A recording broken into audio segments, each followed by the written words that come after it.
Be careful who you betray. Because sometimes, the one you underestimate the most is the one who's been planning your downfall all along. A wealthy businessman dies, leaving behind a massive fortune. His greedy family, who never truly cared about him, gathers eagerly to claim their inheritance. But when the will is finally revealed, they are in complete shock. Every single asset, property, and bank balance is left to a distant relative they had always ignored, John. The family, consumed by greed and entitlement, refuses to accept this outcome. They decide to take matters into their own hands, using corruption and deceit to steal the inheritance back. They think they've won, that they've outsmarted an innocent man. But what they don't realize is that John is no fool. What follows is a revenge so perfectly executed, so brilliantly planned, that by the time the family realizes what's happening, it's already too late. This is not just a story about greed, this is a story about justice, patience, and the downfall of those who think they are untouchable. Mr. Williams was a self-made millionaire, a man who had built his empire from nothing. He owned businesses, properties, and had investments worth millions. But despite all his wealth, there was one thing he never had: a loving family. His relatives were nothing more than leeches, visiting only on holidays, faking affection while secretly waiting for the day they could inherit his wealth. His brother, nephews, and nieces all pretended to love him, but deep inside, they only saw him as a walking bank account. Among all these people, there was only one person who actually cared for Mr. Williams, his distant relative, John.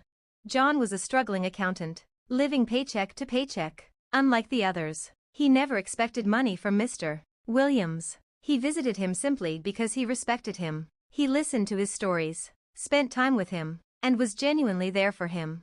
Then, one fateful day, Mr. Williams passed away. At his funeral, his relatives put on a show of fake tears and sadness, but behind the scenes, they were impatient. They knew that soon, the lawyer would read the will, and they would finally get their hands on the fortune. The moment arrived. The lawyer entered the room with an envelope containing Mr. Williams' final will. The greedy relatives leaned forward, their eyes filled with anticipation. But as the lawyer read the document, the room fell dead silent.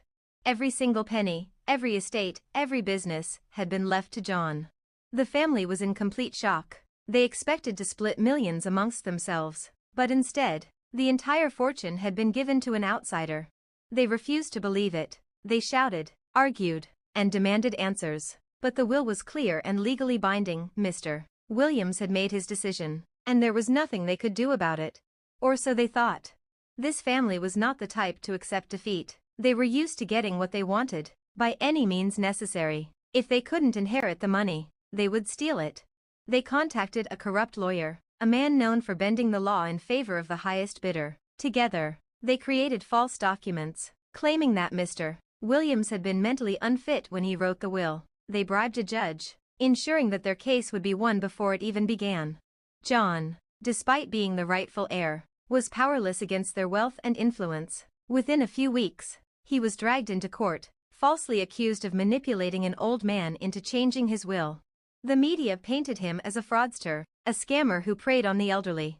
Despite his innocence, the verdict was already decided. The court stripped him of his inheritance, transferring everything back to the family. John lost everything: his home, his security, his reputation. The greedy relatives celebrated their victory, drinking champagne in the very mansion that was supposed to belong to John. They laughed at his misfortune, believing they had finally won. What they didn't realize was, John had let them win on purpose. Because John wasn't just a simple accountant. He was a master strategist. While they were busy celebrating their so-called victory, John was working silently in the background, setting the wheels of revenge into motion. You see, Mr. Williams had entrusted John with more than just his will. Before he died, he had given John control over a secret trust fund, hidden in an offshore account. John had spent years carefully planning for this moment.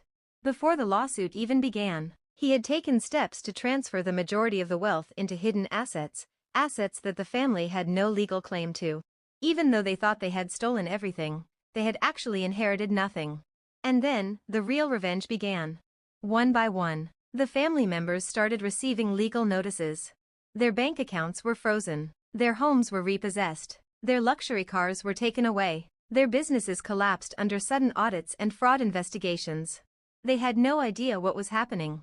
Within weeks, they were drowning in debt, struggling to keep up with endless lawsuits and financial losses. And then, the final blow. John had made sure that every corrupt deal they had made to steal the inheritance was fully exposed to the authorities. The same judge who helped them was arrested for bribery. The lawyer who faked the documents lost his license and was sent to prison. And the family? They lost everything. The very fortune they had stolen vanished into thin air, leaving them broke, desperate, and ruined. Sitting in a cheap motel, trying to make sense of their downfall, they received a letter. A simple note, written in elegant handwriting. You thought you were playing the game, but the game was playing you. Signed, John.